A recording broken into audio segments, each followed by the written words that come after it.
Hey guys. Now, this stream might be a little bit niche. The idea is that I'm gonna play The Binding of Isaac, because this is, after all, a gaming channel.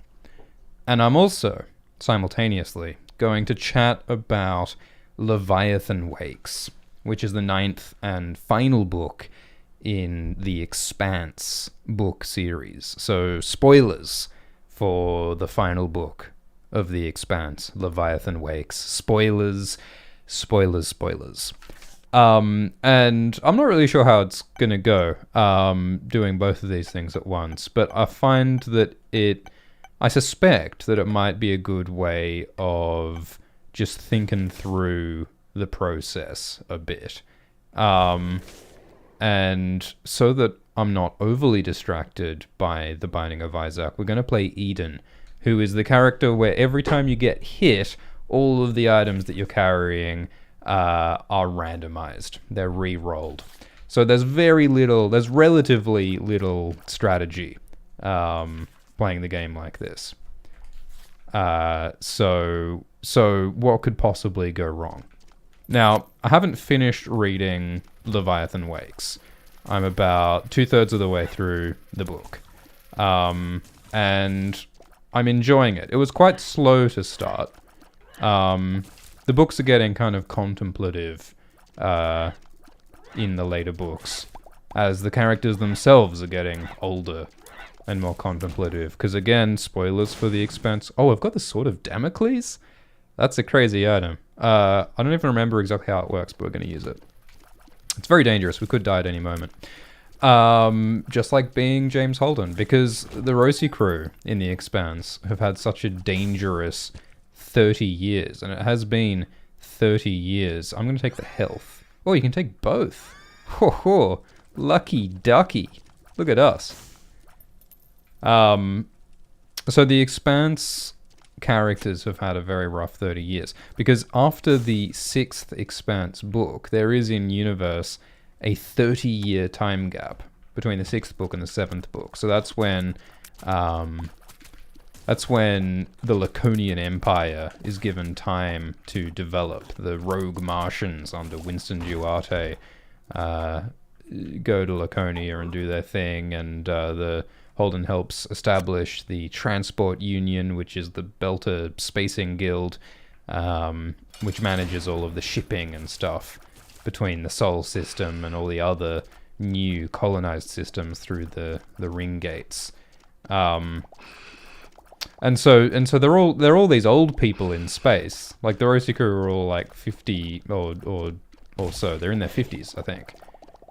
And so there's a lot of thought about like aging, and there's a very deep sense that everyone's very tired in this book. It's constantly talking about Elvie and Holden. Oh, that's the effect of the Sword of Damocles. We get double item drops, which is crazy. But if we get hit, we might instantly die. So, you know, in the events of Persepolis Rising, we had the Laconian Empire emerge from the Laconia Ring and basically take over the galaxy. And Persepolis Rising was about the Rosie crew trying to resist and rebel against their control. And Tiamat's Wrath, the 8th Expanse book, has Holden a prisoner on Laconia. And there he was tortured and beaten and treated cruelly. And in Leviathan Falls, the 9th and final book, we find Holden traumatized and deeply damaged by what he experienced on Laconia. I always talk about how I like seeing, you know, violence and trauma having actual long-term consequences in fiction, because there's so many, like, you know, genre fiction heroes who just have the most indescribably horrible things happening to them all the time, and it just doesn't affect them at all in the long term. But real people, you know, there's an impact sometimes. And Leviathan Falls explores how fucked up Holden is. He keeps having these like panic attacks during Leviathan Falls. And Naomi talks about him, you know, it seems like he's he's just sort of, there's some really ominous line about how he's just like coasting and like waiting to make a sort of like a graceful exit, or he just wants to coast to the end without too much suffering or something. And there's also this foreshadowing, and the authors have said, again, I haven't reached the end of the book yet. I'm about 2/3 of the way through Leviathan Falls. And there's all this foreshadowing that Holden is going to do something very dramatic at the end of Leviathan Falls. And I'm sure that'll have something to do with all of the alien threats and the alien technology that are happening towards the end of the series. Because in the Expanse there are these artifacts and technologies that are derived from an ancient alien race called the Builders. And these Builders created the protomolecule, which is this sort of artificial virus that hijacks biological life and changes it. And what we learn halfway through the series, or in around book 3, I suppose, is that the protomolecule is not meant to be like a weapon. The protomolecule is a tool that was used by the Builders to build ring gates. And these ring gates were used as like wormholes or stargates to provide transportation across the galaxy. So this alien builder empire used these ring gates for that reason. But then something wiped out the Builders. And the Builders were wiped out, we learn, by a different alien species called the Entities. Well, they're not even really given a name. They're not really given a name in the books. They're just sort of variously described as, you know, the ones who killed the Builders, or the Goths at one point, the ones who destroyed the Romans, being the Builders. And the Entities still exist, and they seem to exist inside the ring space, inside the ring gates, the wormholes, and they seem to be these sort of interdimensional creatures, these sort of beings of darkness that exist within the ring gates, and they're very mysterious. And the Entities seem to really hate it when people use the ring gates, the wormholes. It seems to piss off the Entities for some unknown reason, and so the Entities, in reaction to the use of the ring gates, start to eat and destroy any spaceships that go through, or some of the spaceships that go through the ring gates. And the Entities destroy some of the ships and installations that are inside the ring space, which is like the hub between the gates. And then the Entities, by book 9, the final book, the Entities have started like fucking with the laws of physics. Again, spoilers for the 9th and final book of The Expanse. So if you're worried about spoilers about The Expanse, you might not want to be listening to this. Because what happens in the 9th book is that... Well, we've got to concentrate for this. What happens in the 9th book is that the Entities start wiping out entire solar systems full of people. They start like fucking with the laws of physics, so they manage to like turn off human consciousness of like entire solar systems at a time, apparently expecting that that'll kill humanity, because that strategy apparently succeeded for the Builders, because the Builders, the ones who... Oh, that's bad. I'm pretty sure now that we've been hit, the Sword of Damocles could drop down and kill us at literally any moment. And so the challenge now is to beat the game as quickly as possible. It could happen at any time. Hopefully we've got like long enough to beat the game, but we'll see what happens. So the Entities start like fucking with the laws of physics, trying to wipe out everybody. And turning off consciousness is the strategy, like the first strategy that they use. Because apparently that was enough to wipe out the Builders, the ones who created the ring gates and the protomolecule. Because the Builders, as we learn in the 9th and final book, are like this hive mind of... it's like hive mind of interconnected entities who evolved under an ice world, like Europa or something. And they began as just these little gribbly bacteriums or whatever in the water, who learned to communicate with each other like light. And so instead of developing as like individual organisms, these builders were more like individual neurons within a brain. They were always interconnected, and they remained interconnected when they spread out through the universe. So the builders are not so much like a bunch of separate individuals, they're like one big brain. And it's sort of implied at the bit that I'm up to, 2/3 of the way through the 9th book, Leviathan Falls. It's sort of implied that that the ring gates weren't really intended to transport matter so much as they're designed to be communication systems, to transport information. It's actually really good that we've got the penny item trinket in the bottom left there, because that'll give it some keys. Although we don't have Guppy's tail anymore, so that's not such a big deal. So these builders were very unlike humanity. And the entities were able to wipe them out. The builders had this amazing technology, but they weren't able to stop the entities. And now this, like, the Emperor of Laconia, Winston Duarte, his mission in these last books is to try and destroy the entities, to save humanity from them. Because it does look like the entities are probably going to wipe out humanity if someone doesn't stop them very soon. And so Duarte has managed to use builder protomolecule technology to sort of change his existence and sort of to heighten his existence to the point where he no longer exists purely in a corporeal body. He exists as this distributed consciousness that's able to manifest itself and to interact with the universe in various ways. He's very much like Dr. Manhattan in Watchmen. He's like this god that can just appear anywhere, and he's not quite omnipotent, but he can do some crazy things. And so in the 9th and final book, he starts fighting back against these interdimensional entities, and he starts saving people from being destroyed. And about halfway through the 9th and final book, he announces that his plan, Duarte's plan in the 9th book, is that he wants to transform the human species from a bunch of individual primates, which is what we are now, into a hive mind of interconnected organisms, where there is no longer any distinction between each other's consciousnesses. We are all interconnected. And he actually starts to make some progress.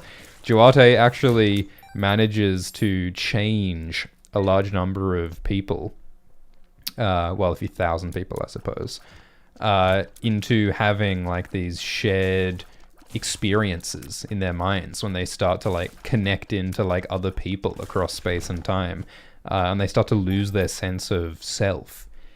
And I think the reason why that happens thematically is that the Expanse is all about human conflict. The authors often phrase it in terms of human tribalism. It's about how humans and people, we always divide ourselves into political groups, into cultural groups, into religious groups, and there is conflict between those groups. We hurt each other so much over political, cultural, economic differences, and that's what the Expanse is all about. And I think that, not to be too topical, but in the year 2021, it's very easy to see how political differences, economic differences, cultural differences create terrible conflict.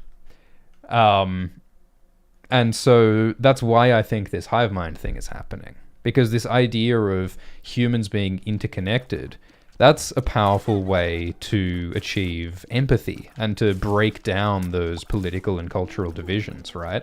Because one of the main characters in Leviathan Falls, the 9th Expanse book, and again, spoilers for the 9th Expanse book.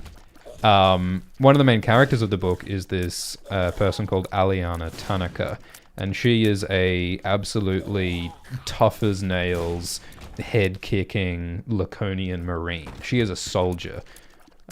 She's extremely tough and violent. She's very competent. The term psychopath comes to mind. She has very little empathy. She's very cruel to people. She gets off on violence and domination. And, part of her arc is about exploring, some of the sort of trauma and some of the psychology that, like, underlies her horrible behavior. But also, like, she's one of the people who gets affected by this hive mind consciousness empathy thing that Duarte does in the ring space. And so this, like, and again, like Tanaka is such a horrible person. She's routinely cruel and violent and has little sympathy for others. She literally, like, kicks a dog halfway through the book. And she thinks about bombing a school in order to save herself from embarrassment at having been defeated there. She's someone who lacks empathy for other human beings and hurts people as a result. And then she gets this consciousness thing where she starts experiencing the feelings and the memories of other people. And then she goes to hospital after she gets shot in the face by James Holden. And she gets, like, facial reconstructive surgery and all this stuff. And she's deeply uncomfortable with, like, having the experiences of other people. We got hit as Eden in The Binding of Isaac, so our items got re-rolled. And so she hates it because she's all about like personal privacy and secrecy. Like, she has all these, like, illicit romantic and sexual entanglements with other people in the Laconian military, and she gets off on it being secret, you know, her private thing. And that's partly based on, like, her trauma, because some bad stuff happened to her when she was a kid, and so she sort of has these secrets as, like, a coping strategy. But, like, with this consciousness thing, like, other people have access to her mind, just as she has access to other people's. And, you know, this horrible psychopathic person gets empathy for other people because she starts to experience other people's feelings. There's, like, this other soldier in the hospital when she's getting her face mended. And so she checks herself into therapy, and she starts, like, processing some stuff. And, like, she's not, you know, I'm 2/3 of the way through the book. She's not, like, becoming a good person, and I don't think she will become a good person. But this hive mind consciousness thing that's happening to her is really challenging her bad behavior, and she's changing into someone less bad, I think. So it'll be really interesting to see where that arc goes. Like for me, in my head, the ending I would like to see for her character would be if she, in the end, becomes part of this hive mind thing. Like, Tanaka is such a bad person, like, it would be quite appropriate for her to die at the end of her arc, I think. Like, I don't expect her to find redemption. I don't expect her to, like, die fighting for the good guys. But I wonder if she, like, surrendered to this hive mind consciousness as her ending, and just sort of dissolves into those other people for whom she had so little empathy, you know? I think that would be very cool. And what was I going to say next? And I could almost see something similar for Holden, actually. Like, Holden seems to be nearing the end of his rope, because he is so fucked up by everything that's happened, and he is preparing to do something drastic. But when I was, like, halfway through the book, and the, like, hive consciousness thing started happening, I was thinking that, well, maybe Holden will be the one to impose that on humanity, because, like, there's been lots of foreshadowing and talk from the authors that Holden, at the end of the series, is going to do, quote, the most Holden thing ever. And Holden, throughout the story, is known for doing extremely dramatic, consequential decisions that affect a lot of people for, like, good, like, moral, idealistic reasons, although sometimes he has not, like, thought through the consequences of his actions well enough. Is the balance of the audio correct? I think I'll turn down the game audio a bit. That's probably good, isn't it? So yeah. So when I, like, read about this consciousness stuff, I was thinking, well, Holden is going to be the one to inflict a hive mind group consciousness on all of humanity. Because what I was saying was that, like, this whole, like, hive mind empathy thing, thematically, it seems like the logical solution to the fundamental human problems that the Expanse has been about from the beginning.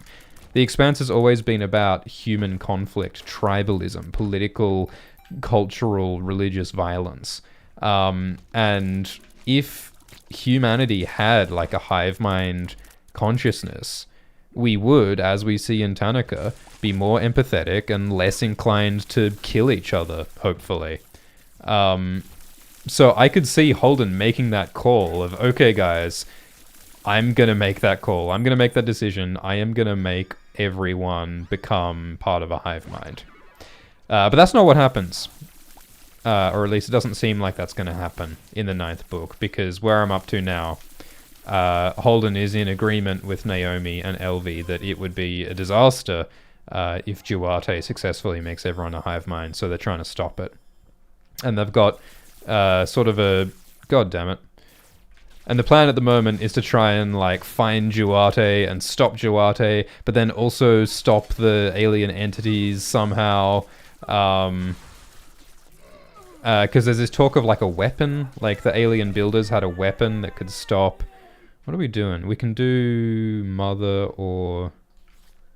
Oh yeah, I don't think there's any way we can get a check mark, so... Oh no, we'll just play on. Whoa, that's a lot of items. I bet we can take 2, can't we? But can we teleport out of this room? Man, those items are tempting, but the Sword of Damocles is going to drop at any moment, so we got to run. And Naomi's role is also interesting, because Naomi in Book 8 becomes the leader of the resistance. She becomes the leader of like the rebels, the underground, who are fighting against Laconia and Duarte's control. And she also is just incredibly stressed out by everything, and is pretty down on the whole thing. And now what she's doing, at the point that I'm up to, I'm like 2/3 of the way through the 9th and final book, Naomi is trying to negotiate some kind of cooperation between herself and the Rosi crew and the Rebel Underground and the Laconian Empire. And the Laconian Empire seems to agree. Because the Laconian Empire is in a very bad way, because their emperor, Duarte, has become Dr. Manhattan and is AWOL from the corporeal plane. And they suffered a military defeat at the end of the 8th book. Basically, no one is going well, and it's like a Game of Thrones moment where like all of humanity has to put aside their political differences and unite against the supernatural threat, in this case the entities beyond the Ring Gate. To fight for the survival of the human race. Although it's made very clear in the chapter that I just read that the current leader of Laconia, Admiral Trejo, is not a fan of Naomi and would love to shoot her in the back of the head, quote unquote. So it's going to be this very uneasy compromise. And I'm curious to see how it works out. Like, I could see... I mean, it's obvious that Laconia needs the Rosi crew, and specifically Elvi, who's the scientist who's doing the experiments to try and figure out the entities and figure out the builders and figure out how to try and stop them. So I could see them working together out of, you know, temporary alliance of necessity to try and defeat the entities. But maybe Trejo will, I don't know, maybe Trejo will try and, like, save Duarte. Like, I'm sure Duarte will be destroyed. Like, it's been pretty well established that Duarte is basically a dickhead.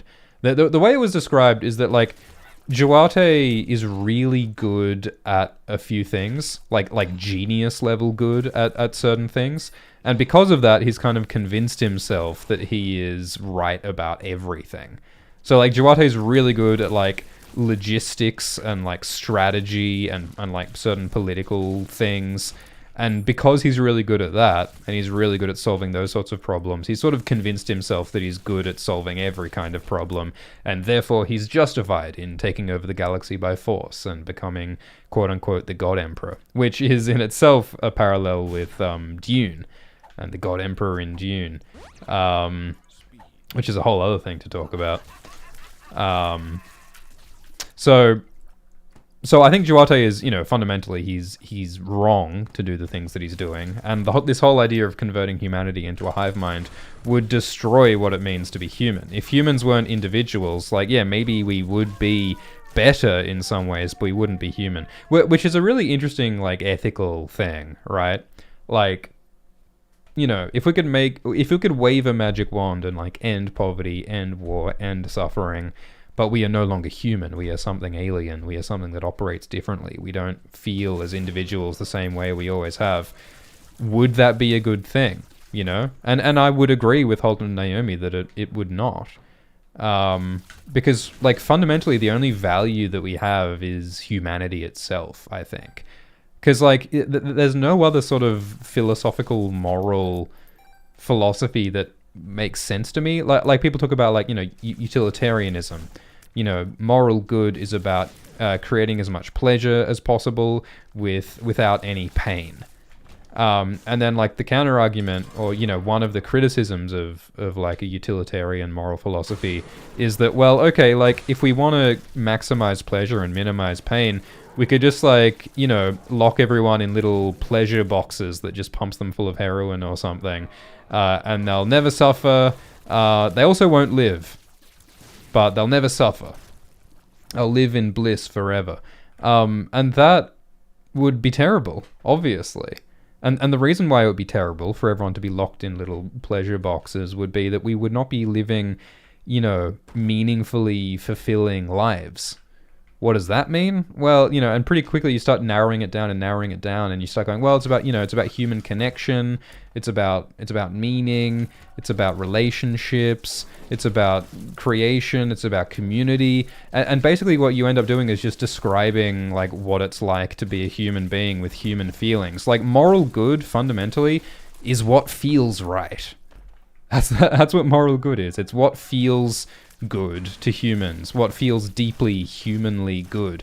And so that's why I agree with Naomi and Holden that turning humanity into an inhuman hive mind, even if that solves all of humanity's problems, it would be a bad thing if it made us something other than human. And that's why, like, I'm a big fan of the philosophy that all humans, all kinds of humans, deserve respect and moral value and protection and all the good in the world. Anything alien? Not so much. I feel like if we came across aliens and it was us or them, I'm very firmly on the side of us. Controversial opinion, I know. And I think that like the reason why like sci-fi sort of misleads us there is that science fiction aliens are almost always, just humans in prosthetics. Like, even when aliens are meant to be, oh, they're so different, they're so weird, they're usually still, they have human feelings, they have human identities, they have human ideas. For most intents and purposes, aliens in sci-fi are just weird humans. And you can take that as like an allegory for like, different groups of humans in the real world, which makes for really interesting stories. But fundamentally, like, I think that if we really came across aliens, they would be alien. They'd be more like something in The Expanse. They'd be like the Builders, who are this distributed, neuronal, strange consciousness that is like barely comprehensible to us. Or they'd be like the Entities, who are like these interdimensional forces that we can't even communicate with or understand what they want. That's what aliens would be. And so I don't know if we can assign moral value to something that is so divorced from humanity. If we can leave them alone, great. But like, if not, I mean, I think we got to do what we got to do. Like, I think humans have moral value. So maybe I would side with Duarte insofar as like getting rid of the Entities. Although Duarte is, he's way too YOLO about the whole thing. Duarte like tries like nuking the fourth dimension to try and kill all the Entities, and he provokes the Entities, I think. Duarte's an idiot too, but so yeah, I don't know. There are interesting moral questions posed by the events of Leviathan Wakes, the 9th Expanse book. How are we doing in the live chat? Matthew says he wants a Swift stream for Christmas. Chester says, can't wait for your Winds of Winter spoiler talk with Dark Souls in the background. I would like to do that. When the Winds it might not be Dark Souls, it might be Elden Ring. I saw George Martin on his blog, the Not a Blog, posted the Elden Ring trailers and was saying how excited he is for Elden Ring to come out because he contributed some writing to the game.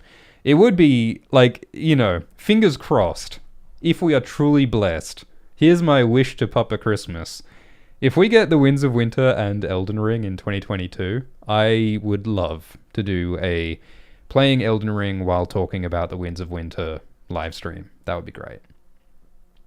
Aislinn says, will this be very spoilery? This will be very spoilery about The Expanse. We're talking about all 9 books. I hope that's made clear enough in the title and in the video description. And I would like to play some more Dark Souls before Elden Ring comes out. John says, glad to catch you again. Sam says, big fan from Mongolia. What is your thoughts on Warhammer 40k story? Yeah, well, I like Warhammer 40k. I think it's an interesting universe. I don't know that much about 40k really. I have never read an entire 40k book, for example. But I've read some wikis and watched some YouTube videos and done some of that stuff, and it's a really cool, interesting universe. I think, you know, it's very extreme. You know, like people always use the word grimdark about Warhammer 40k because there's so much suffering and war. In fact, there's little but suffering and war. In the grimdark future of the 41st millennium, there is only war. And, you know, I think that all art... here's the time for grand proclamations. I think that all art is about, like, you know, it's about presenting, like, a magnified or an altered perspective on the world. Like, all art is about the world and human experience as it is now. It's just taking a different perspective on it, like a funhouse mirror. And some artwork creates a relatively, like, grounded and sort of realistic and, like, faithful portrait of reality. It might just be a small realistic story about what happens to one individual person in a realistic, you know, situation, or it might be a grand, crazy tale like The Expanse or Dune or Song of Ice and Fire, which is about presenting like a magnified, heightened view of the world. And Warhammer, and the purpose, I think, of magnifying anything, like a magnifying glass, you magnify it so that we can see it better, you know? So all the emotions, all the ideologies, all the wars, all the events, they're made big and epic and extreme so that we can better understand and contemplate and consider our ideas and our feelings about the world. It's like a scientific experiment. Where you like isolate the independent and the dependent variables, you know, and you control all other variables to create like things that happen in a science lab are not things that happen in the real world. Science experiments are unrealistic, but it's only by a like warped, magnified, extreme, lab-controlled version of reality that is the best way to understand reality. It's by extremes. It's by isolating extreme elements and looking at them and thinking about them really hard. That's what science is. And I think art is the same thing. Art is about creating an exaggerated version of reality so that we can better perceive and think about and feel about reality. So that's a very long-winded way of saying that I think that like extreme, over-the-top, ridiculous art can be some of the most meaningful art because it allows us to really think about stuff. So like Warhammer 40k, and again, I'm no expert, but it asks questions like, you know, what if humanity was ruled by... I mean, it sort of doesn't. Because like the fundamental and like most interesting thing about 40k, I think, is that like humanity is ruled by this emperor who commands all of mankind, and everyone is totally loyal to the emperor and worships the emperor, and humanity is one great war machine, with the one small problem being that the emperor is dead and has been dead for hundreds or thousands of years. The corpse emperor on the golden throne, is appears to be dead. And like, sure, like, you know, his psychic energy exists in the warp and is like psychically guiding humanity from beyond the corporeal plane. Okay, cool. But like the sort of the low-key implied reality is that he's dead. He's gone. And it's only everyone's collective belief in the Emperor that sustains humanity even as it withers and declines, because humanity, for all its efforts, seems to be fucked in Warhammer 40k. There are so many unstoppable, unthinkable alien empires clawing at the gates. The empire's in a dark age. No one's developing anything new. Everything's backwards and horrible and harsh, and everything's going down the shitter. And so in a world of such abject misery, what meaning is there? What value can we wring from this horrible universe? That sort of gets at what I was saying, I think, with, you know, extremes allowing us to examine reality. Like, in such a universe, like, what would we value and what would be worthwhile? And who are we in the face of absolute, like, oblivion? Like, that's... What does this do? Yep, makes a bunch of rocks. Cool. Have no bombs. That sucks. What does this card do? Oh yeah, we gotta run now. Oh, I think this means we're gonna get stomped for the rest of the floor. God, I still don't really know what I'm doing in Repentance. And so 40k and like extreme crazy silly art is about that, I think. Of course 40k is also about, you know, what if goblins rode motorbikes, and there were super cool laser guns, and spaceships and stompy robots all the time, and knights in armor who were space marines who wield chainsaws in battle against galactic elves. Like, that is also one of the other questions that 40k does, which is fun, which is cool. I like it. It's 80s. It's over the top. It's silly. It's childish. It's great. I love it. So yeah, those are my thoughts on 40k. And Dune also has parallels, because, you know, and spoilers for some of the later Dune books. I like Dune is weird. Like Dune is one of those series where, like, I feel like spoilers are not really a problem with Dune, because, like, in the Dune books, like, half of the, like, consequential significant events are not just foreshadowed. Like, you're straight up told that they're going to happen before they happen. Like in the first book, like, Paul is like, I've had a vision of the future where there's a horrible jihad cosmic war in my name that, like, takes over the universe, and it's really bloody and terrible.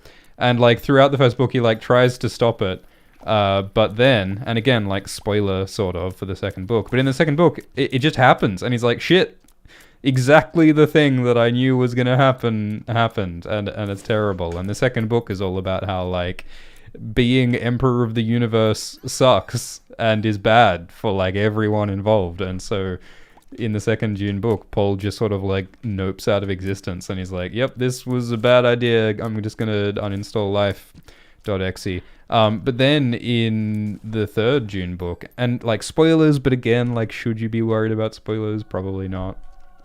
Oh, what does this do? I saw it charge. Oh, what?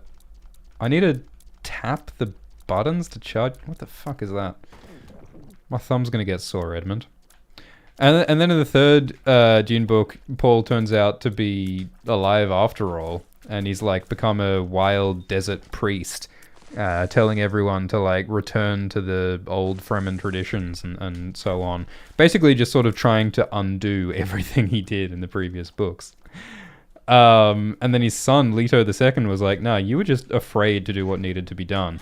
And what Leto II does is he takes over the universe and makes himself, like, quasi-immortal, and proceeds to be the immortal god emperor of the universe for 3,500 years. And he's kind of a real dickhead about it. but it like kind of is probably what keeps humanity from going extinct. So it's like kind of about horrible authoritarianism and how like maybe it's necessary, but like no one's happy about it.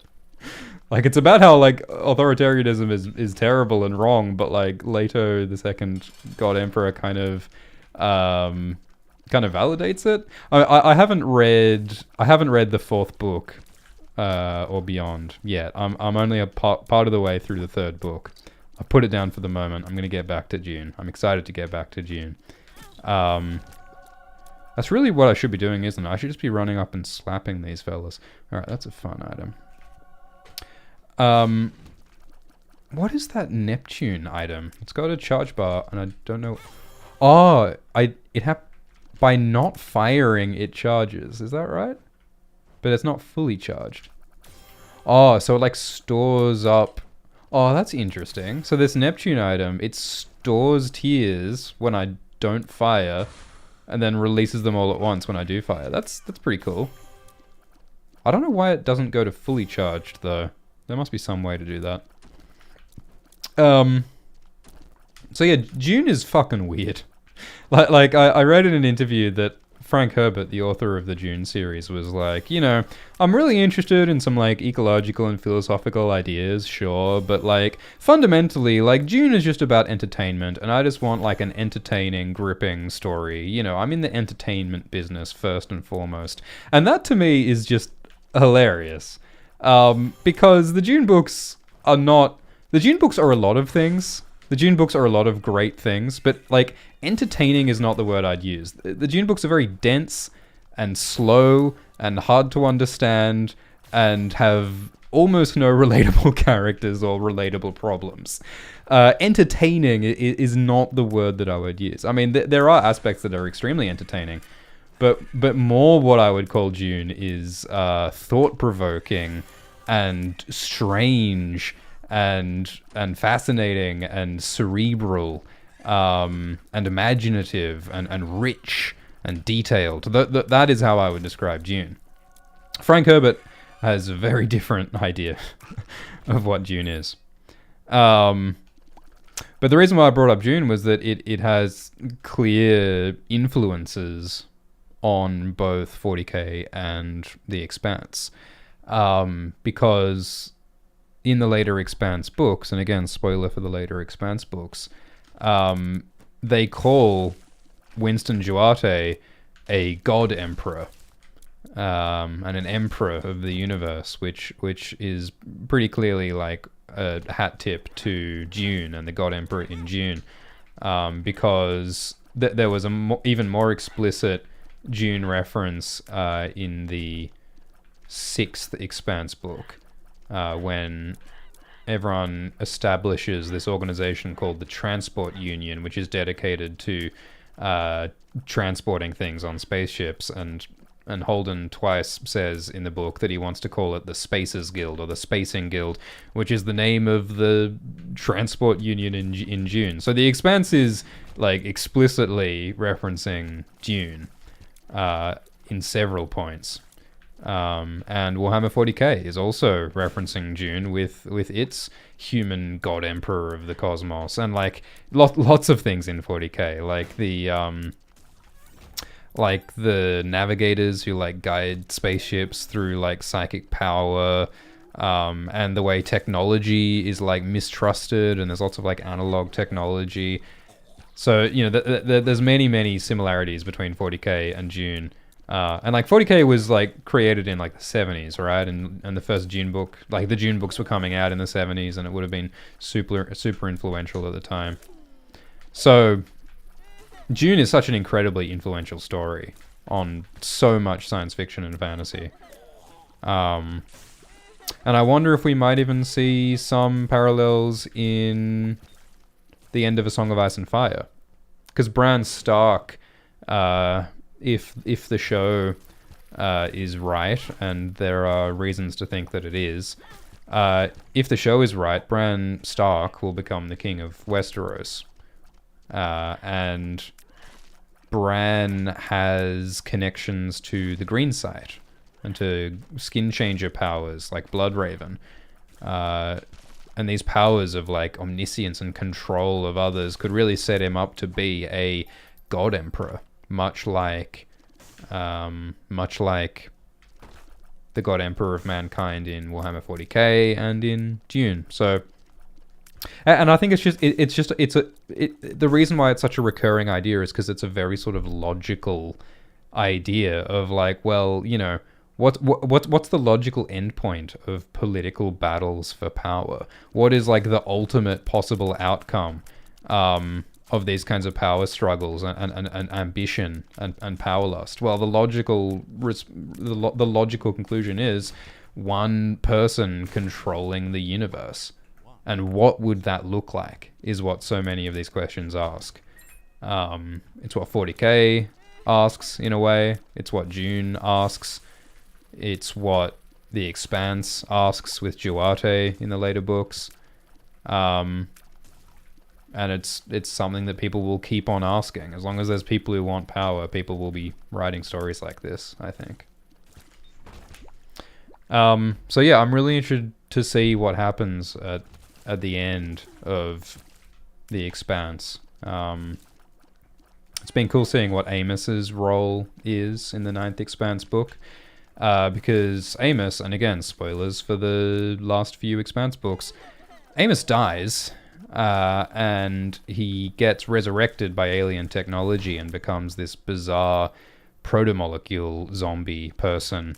And at first there's some doubt as to whether Amos still is Amos, but I think it's made pretty clear that he is. And there's this great moment, like 2/3 of the way through the last Expanse book, where Amos comes up to Elvie, the scientist, and he says, hey, you're done doing experiments on children. Because there are these kids, Kara and Zan, who are also resurrected protomolecule zombie people. And Elvie is doing experiments on them to try and understand the alien species who created the rings and then destroyed the builders. And Amos says, you're done. Because Amos's whole thing is that he had a really traumatic childhood where he was exploited by people, and that seriously fucked him up.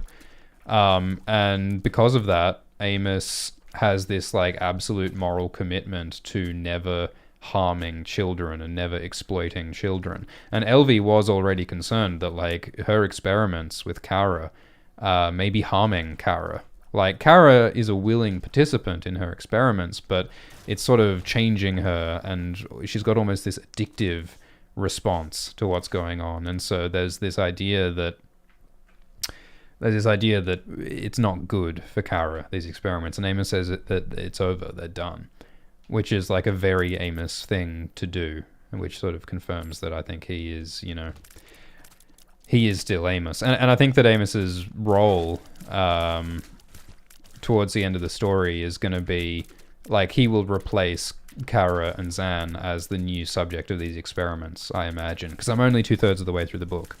And which is rather convenient.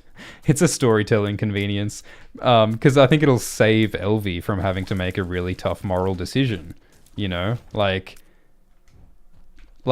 stories are interesting when good people have to make hard decisions, and The Expanse constantly makes good people make hard decisions. I mean, Naomi talks in this book about how she feels like that's all she's been doing for years, because Elvie has been the leader of this underground resistance to the Emperor of Laconia, and she says that, like, I hate being a war leader and a political leader, and I hate the moral compromises that I have to make. And that's what, you know, Holden has been going through that as well. For 9 books, Holden's, you know, moral idealism has been worn down, and he's been forced to make amoral decisions sometimes for the greater good. And so that raises questions for me about, like, what will Holden's final decision be? What will the climactic decision that Holden makes at the end of the 9th book be? It's got to be something that's morally questionable, but it's got to be well-intentional, and it's got to be highly consequential. That's what it's got to be to, like, complete Holden's arc, I think. So I'm excited to find out what it is. It's got to be something. It's got to be something to do with like the entities, like stopping the alien entities that are intent on destroying humanity. Like one thing that could happen, like where I'm up to in the book, we've learned that Winston Duarte, the disembodied God Emperor of Laconia, he's made himself into like Dr. Manhattan, and he's appearing around the place, and he has these powers, and they've just figured out that he physically seems to be located on the ring station, in the middle of the ring space, this strange otherworldly space created by alien technology, and that seems to be where Duarte is located, in the center. I should just run through these guys.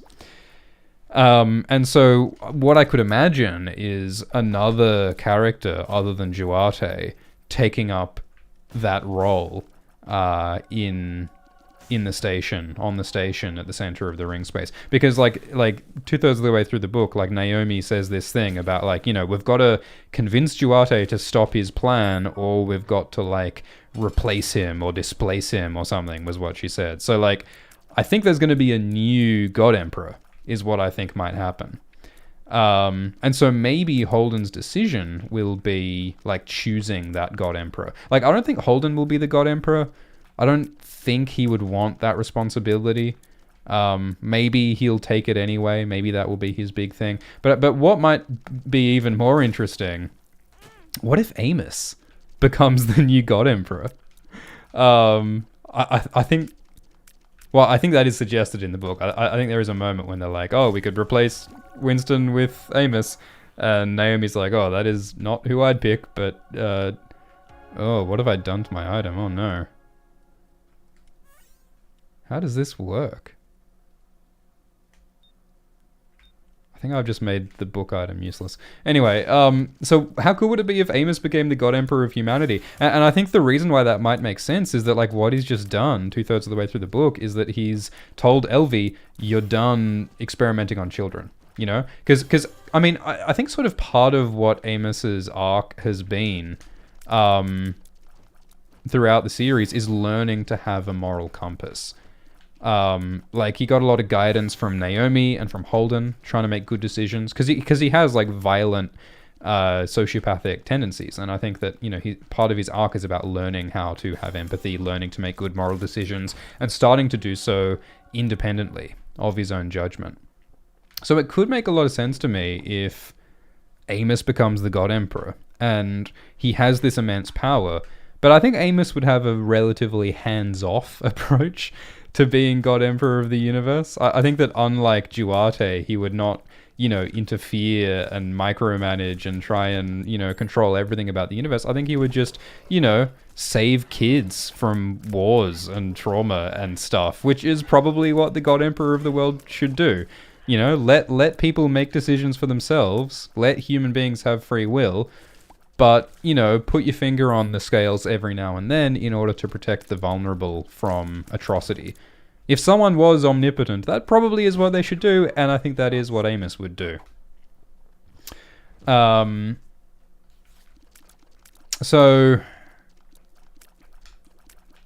So yeah, it would be cool. And you know, the reason why it would make sense for Amos to be the one who's plugged in is that he's the one who, other than Kara and Zan, has that protomolecule technology in him, because he's like a protomolecule zombie. So it would make a lot of sense for him to... should we use soy milk? Haven't gotten any bombs. So yeah, that would be cool. Naomi, I wonder what her role would be. Like she would be a logical candidate for like leader of like the new transport union, or leader of the new like world government or something, because like all she's been doing all this time is she's already basically governing like a chunk of humanity, the chunk you aren't governed by Laconia. So she's pretty well qualified to have a sort of governmental role, and like the universe needs a new Avasarala, you know, like Avasarala was the protector and the defender and the sane person at the helm of Earth for so long. The universe needs a new Avasarala, someone who's tough and competent, but also has compassion and empathy, and is not going to turn into a dictator like Duarte. So like Naomi would be a logical person to like govern, But, like, she makes it so clear that she doesn't want to. Like, she hates being a leader and she hates responsibility and she's done it for decades, but she hates it. Well, no, she hasn't done it for decades because, yeah, the skip was after... No, the skip, yeah, Persepolis. Yeah, she has done it for ages. She hasn't done it for decades, but she has been a leader and a politician and a war leader for a long time. It has been years, I think. And she's qualified. But she's tired of it, and so I wonder if she might reject that kind of responsibility. I'll grab that just so that we don't have the breath of life anymore. Do you want to take some pills? Let's take some pills. Golden pill makes a whole lot of effects. Some of them might be good, some of them might be bad. I think they mostly were bad. Fuck. Alex is dead in the TV show, but he's alive in the books. I wonder what his role will be. His arc in the final book is very much about his family, because he's got this son, Kit, who's had a baby. So Alex is a granddad now, and he's like really happy about that. But is also sort of suffering a bit from being separate from all of that. So I guess I could see his ending just being like him, retiring to live with his family and his grandchildren and just, living a family life. Because that's what Alex has been doing already. He's all about looking after the Rosie crew. He's all about, being the one who makes sure people are eating and makes sure people are getting along. He's like the mum of the Rosie ship, not to be too gender normative. And that's why in the TV show, when Alex has died, which is different to the books, it creates like a very different dynamic for the Rosie crew. They don't have like the glue who was holding them together all these years. So yeah, in the books I could see Alex retiring to a sort of a family life.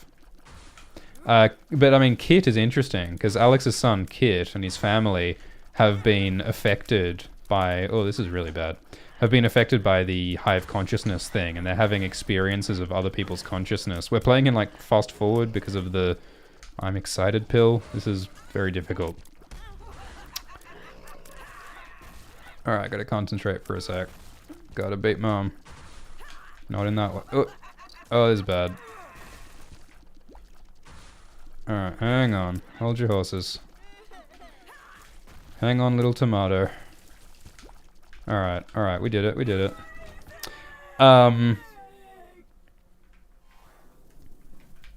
So, in the TV show, the Rosie crew is without Alex and without the person who's holding them together, which is creating all this division, which we will continue to see in the Expanse Season 6. So yeah, I'm enjoying the 9th and final Expanse book. I'm going to finish it soon, and I think I'll do like a stream or something to talk about Leviathan Falls. Maybe that Alt-Shift-X channel might even do a Leviathan Falls video as well. But yeah, I'm enjoying it. The thing about Kit that's really cool is that Kit and his family are affected by the consciousness thing, and so they start experiencing the consciousness of other people, and it's affecting the baby.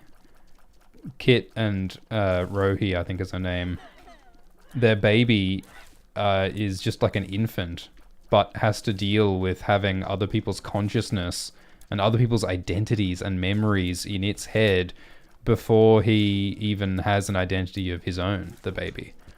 So it's like, what will that do to him? Like, what kind of person will this baby grow up to, having been affected by this consciousness thing? Maybe this person will be very empathetic and very, like, connected to people. Maybe that would make that person a good ruler, Maybe James Holden's big decision at the end of Leviathan Falls will be installing the baby as the emperor of the... Oh, God, what if that is it? Because the baby is like a vector for all of humanity's consciousness. Like, could be like a hub that connects all of humanity together in one body. Like, what if that is exactly what you need to like solve humanity's problems and conflicts? If you had like one central brain in the ring station, in the ring space, like controlling everything. Oh god. I don't think that's gonna happen, but it would be cool. What would Alex think if his grandson became the God Emperor at the tender age of 1 year old? That'd be great. We should probably use this health thing, shouldn't we? Health is good.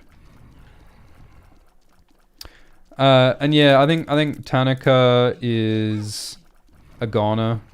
I don't think Tanaka is going to get redemption. I think Tanaka might get something a bit different. I think that she might sort of dissolve into the hive mind consciousness, or she's got to have some change. I'm not sure exactly what the change will be, but this whole hive mind consciousness is definitely making her question herself in a lot of ways. Teresa is another interesting character. She's the daughter of the God Emperor. She's like 16 years old. And she's sort of enjoying living more of a normal life. She was like brought up as the sort of imprisoned bird in the cage. But now she's getting to actually hang out with other kids on the Falcon. Kara and Zan and the dog Muskrat and having a nice time. And it's like, this is what she needs, like living like a normal girl. So, you know, there's one point in Leviathan Falls where Holden's like, we're going to take you to school. Like, you shouldn't be living on a warship hunted by militaries with a bunch of old fart revolutionaries. You should be living a normal life at school. Maybe that's what Teresa will end up doing, living a normal life in the end. That'd be cool. Anyway, I think we'll wrap it up there. I have no idea if this was entertaining. I imagine it was quite niche, because we were talking about the 9th book in a sci-fi series and playing quite a complicated and odd video game. But I hope some people found it entertaining. I think we will do some more Binding of Isaac and some Dark Souls in the future. Probably not much in the immediate future, but I think there will be more in the future. I still fantasize about playing all the Dark Souls games before Elden Ring comes out. I don't think that's going to happen. Not all of the Dark Souls games anyway, but we may have a red hot go at some point. And otherwise, keep it real, keep it swifty, drink water. Thanks. Cheers. Bye.